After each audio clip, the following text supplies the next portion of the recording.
Well, hello ladies and gentlemen, welcome to 2CTV and the first live update of the day from British politics and this new government. Of course, authoritarianism, centralization and nanny state, they are all on the rise under this new Prime Minister, Keir Starmer. We're going to give you guys all the updates. Just want to say massive thank you to every single person because yesterday we hit 650,000 subscribers. We are now close to 655,000, so massive thank you. Of course, our discount 50% off 2CTV Plus is still ongoing, but we also have a big announcement before we start the news story. Quick one. We have officially launched our new documentary series, The Rise of Globalism, on 2CTV Plus. You can now go on the website 2ctvplus.tv and watch that. The link is also in the description. Of course, for the next couple of days, we also have the 2C50 promo code 50 to get 50% off annual memberships. Now, if you guys be good kids and nice and polite, I will show you a few second trailer from that as well later on. But first, let's talk about the news, because Keir Starmer continues to show strength by coming up with more tyrannical policy ideas that are being discussed inside the cabinet. This one is interesting because there's currently a clash between civil servants and the political advisors and government ministers. Half of them are coming out to brief the media on one side, the other half are coming out to deny, and then the third group, the political advisors, saying, yeah, we're still discussing it. It's all over the place. We know what that means. In political language, when something is being discussed or denied, that means it's going to happen because the briefing papers are already out, and what they want to do is to close down the pubs in Britain early, following what they've done recently, which is to ban smoking, not just outside pubs and in gardens, but also on pavements, on the road, outside governmental buildings and institutions. All this is basically destroying the British pubs, and that is the intent. And they don't like certain types of people. They don't like people talking to each other. They don't like because obviously talking will create ideas and people will think for themselves, and that is not a good idea. And of course, we are moving towards a more European and actually Americanized culture of nightclubs and bars rather than pubs. And these are the voters for the Labour Party, especially the young professionals in hipster areas. It's interesting. We are going to talk about the hypocrisy of this, but the person behind this, who is the person behind this? Who is the tyrannical idiot that is pushing for this? Of course, it's Chris Whitty. Yes, those who remember Chris Whitty was in charge of partly the lockdown policies. He forced everybody to stay at home and clap for the NHS every Thursday at 8 p.m. And more stuff has been coming out from Chris Whitty's office. He's also, many people like Chris Whitty are in favour of more measures to help with climate change and everything else like that, including climate lockdowns. People like Chris Whitty are unelected, but they are tyrannical and authoritarian, and these people are now advising the new Prime Minister on doing more measures to bring down British tradition. So that's the person behind this idea. As we said, the first thing that they did when they came into office, this new socialist government, was to also do a crackdown on pubs and smokers by banning smoking outside pubs, not inside pubs, outside pubs. Nigel Farage said, I will never go to the pub again if outdoor smoking is banned. Now, of course, the ban is now coming. The next thing is to close down pubs early. Now, this will also help with some of the demographic that vote for the Labour Party. In certain urban areas, especially the more Islamic communities, pubs are already closing down because the customer base is going down, because the demographic is changing. The expensive taxes and business rates and rents on pub landlords means that they'll also have to close down anyway. So they're going to be changing the whole culture, and within the next few years, we might not be able to actually have that basic British tradition that we've had for a very long time. Now, there has been some reaction to this. Christopher Snowdon from the IEA said that we already have 50 pubs a month closing, and any move to ban outside smoking and restrict hours will put more at risk. Ministers' full-throated support for nanny state measures is very concerning and should be resisted for the protection of this country's heritage. Now, let's not forget, that every single evil government and regime that you've had throughout history, they never come in to say, hello, we are evil. They always introduce tyranny using certain words like national security, like public health, like compassion, and all that.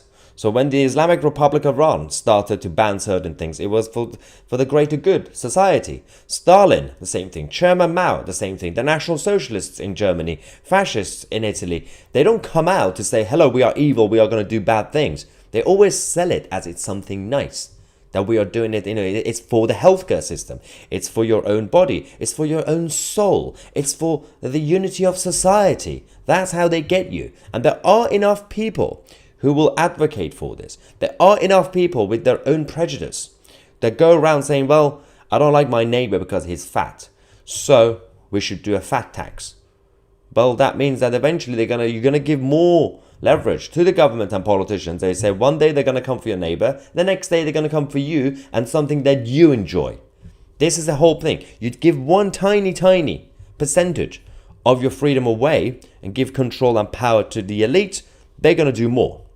Nigel Farage has also come out again to say that the Labour Party are middle class, middle managers who don't drink in pubs.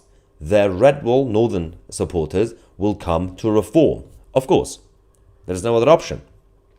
Now, the working classes who used to vote for the Labour Party, they're just having even more excuses to not have any reason to vote for this stupid, idiotic government.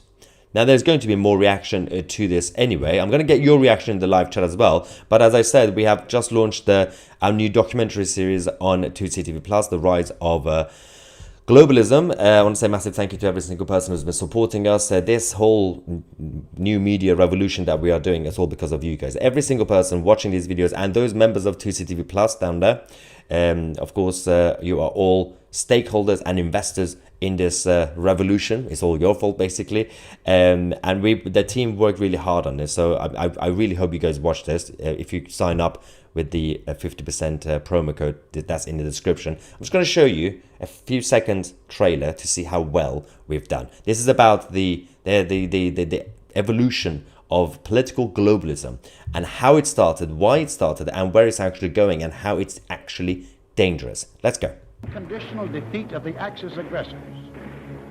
In the shadow of World War II, as the world faced unprecedented destruction, a group of 730 delegates from 44 allied nations gathered in a small town in New Hampshire. This was the Bretton Woods Conference of 1944, a pivotal moment that would reshape the global financial system and lay the foundation for the interconnected world we know today. At the heart of the conference were two major figures, British economist John Maynard Keynes and American Treasury official Harry Dexter White. Together, they envisioned a post-war economic order. The outcome was the establishment of the International Monetary Fund, or the IMF, but as well as the World Bank. Together, these institutions formed a backbone of a new global financial order, one based on cooperation, but only by the elite. Yes, only by the elite. That was the short trailer from our new documentary series, The Rise of Globalism. It's 4 episodes, and you can watch that on 2ctvplus.tv. Join today and support our independent media. To finish this thing about the British pubs thing, as we said, one of the main problems right now is that the government is not united. So government ministers briefed the papers one thing, civil servants came out, denied it. Political advisors then came out and rejected what the civil servants have said, saying, no, we have the papers, we're working on it. And everybody's freaking out because the conservatives are obviously taking advantage of this, attacking the government, saying that they're coming for us. Then you've got the supporters of socialism and communism. They're all going out saying, no, guys, listen to the lovely civil servants. They just denied it. It's okay. Nothing is happening. The government ministers are saying, no comment, because we're still having discussions. We're not supposed to say anything. All these ideas obviously came out of the Labour Party conference. So it's all public knowledge I mean, if you do your research, all these things have already been discussed, have already been proposed, and it's not really just about closing down pubs early. It's also about increasing the taxes on both beer duty and, of course, their business rates.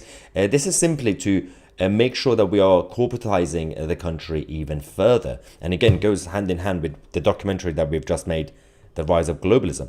If you make things more corporatized, state corporatism, and it's a modern version of what Mussolini was doing. It's a more of a Western version of it. The idea is to basically, instead of having independent pubs, because that's independent, that its sentiment is about independent thought and independent and individual liberty and community. But if everybody becomes part of the machine for the greater good, everybody basically follows the chains, corporation chains. Instead of having independent pubs, you can have these big chains, American chains, which are bars, and with no soul. You just go in and have a drink until 10 p.m., 9 p.m., and then you get kicked out. Then that way, the government will be able to control the industry, because big government goes hand in hand with big business. It's easier for big government to have a few corporations, chains, so McDonald's and all the other brands. That way, they could have meetings with them and they could lobby them, and they will be representing the industry. But if you have a lot of individual independent shops, corner shops, supermarkets and everything else, and pubs, restaurants, it's harder. So for them, it's all about centralizing powers. It's all about streamlining their own decision making. And this is the whole problem. Everything is cultural. That's what we always call it, cultural Marxism. It's not necessarily traditional Marxism in that sense. Everything is about, again, the only similarity is class war. It's all about class war, hatred against the people who don't vote for them, and the hatred towards people who still believe in nationalism, in national sovereignty, their flags and borders. And in order to bring that down, you have to bring down all the aspects of that part of society. Again, watch The Rise of Globalism. We'll discuss all that on that show.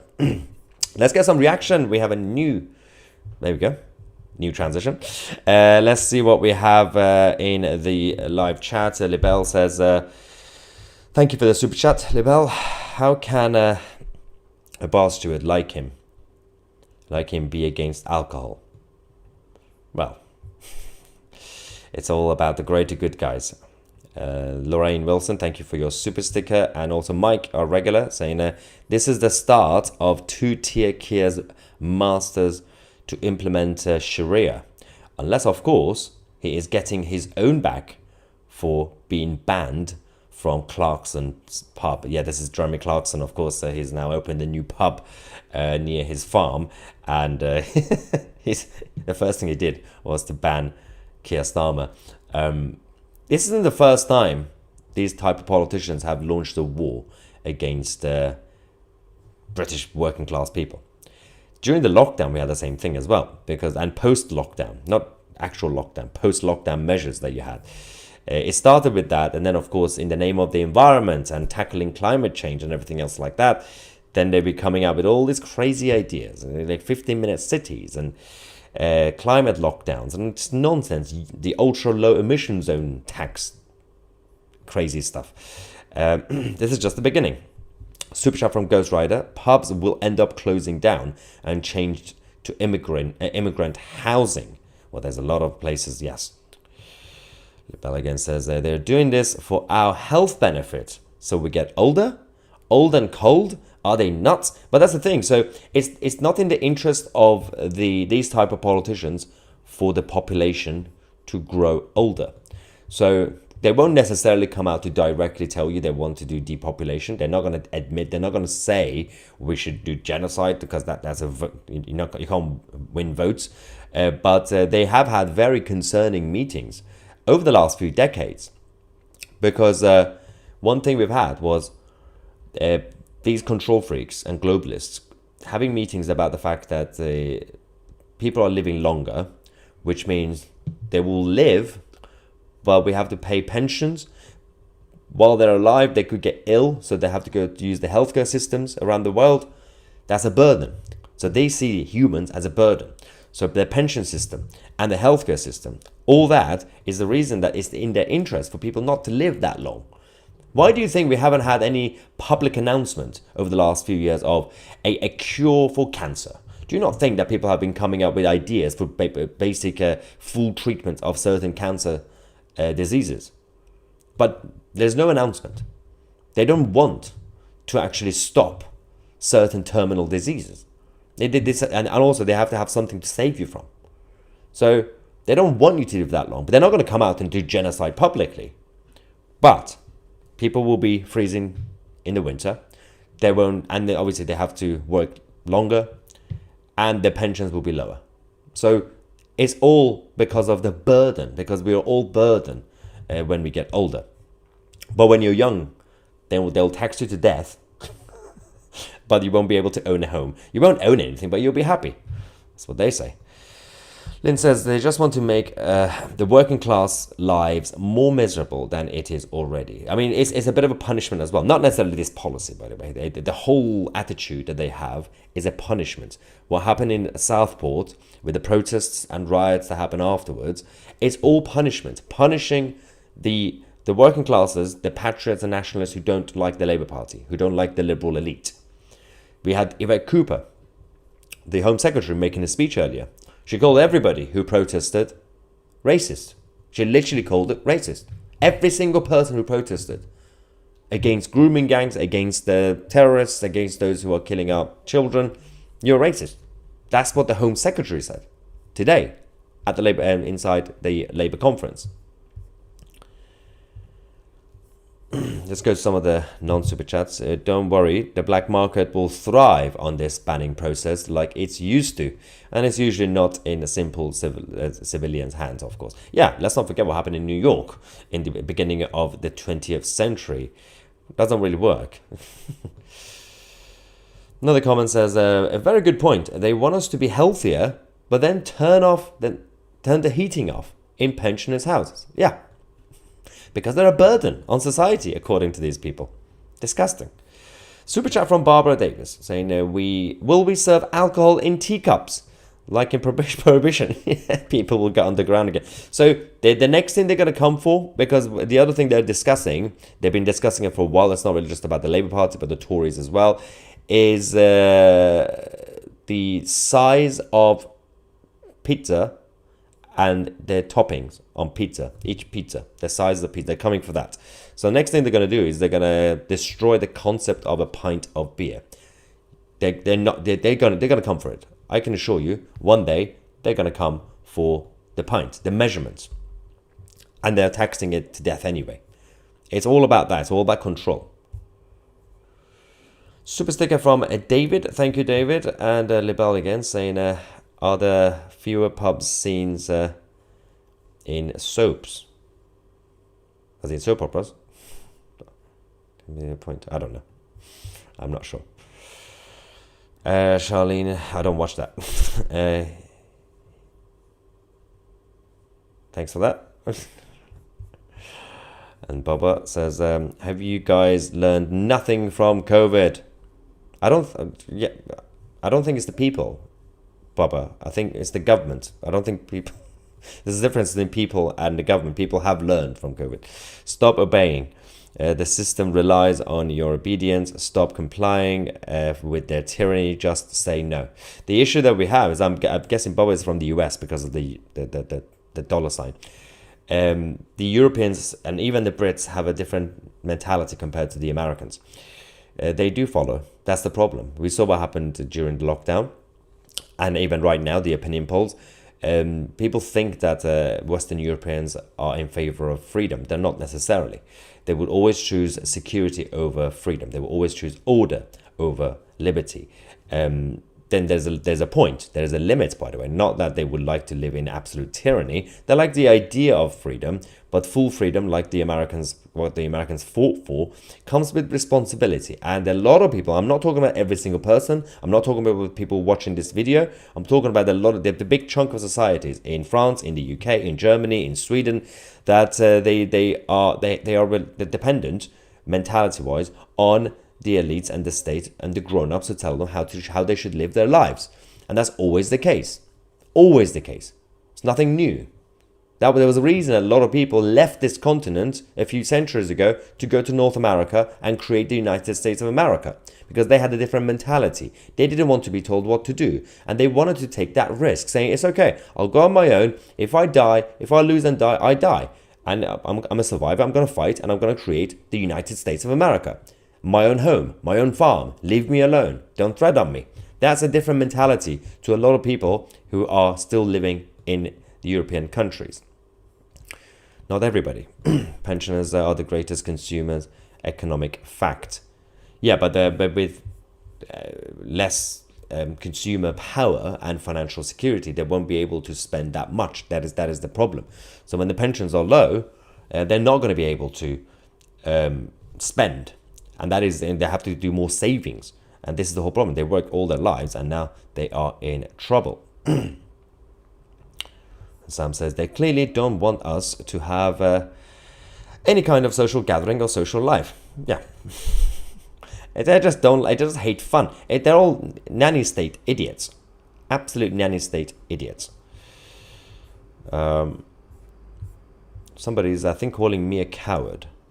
Although, it's confusing because I'm pretty sure that I can't really see the logo, but I think that's a don't tread on me, which as a libertarian I like, but I'm very...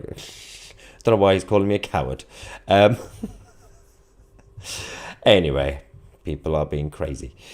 So that's that. But just as a quick reminder again, we have, I know I've been repeating myself, but it's important because we worked really hard on this. We have officially launched our new documentary series, The Rise of Globalism. You can watch that by going on 2C TV Plus and use the promo code 2C50 and go on 2ctvplus.tv. The link is also in the description. Sign up, annual membership, you get 50% off, and you can also watch that. As I said, hopefully this will be beneficial, informative, educational, and we have more shows and documentaries on the site, and of course we're working on them as well. This is all part of our new media revolution, ladies and gentlemen. To finish this, once again, I'm going to show you the trailer of our new documentary. Thank you so much for watching. I'm Maya Tusi, and we are the media. Conditional defeat of the Axis aggressors. In the shadow of World War II, as the world faced unprecedented destruction, a group of 730 delegates from 44 allied nations gathered in a small town in New Hampshire.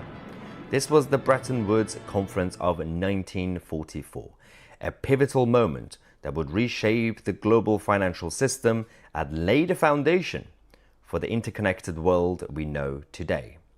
At the heart of the conference were two major figures, British economist John Maynard Keynes and American Treasury official Harry Dexter White. Together, they envisioned a post-war economic order. The outcome was the establishment of the International Monetary Fund, or the IMF, but as well as the World Bank. Together, these institutions formed a backbone of a new global financial order, one based on cooperation, but only by the elite.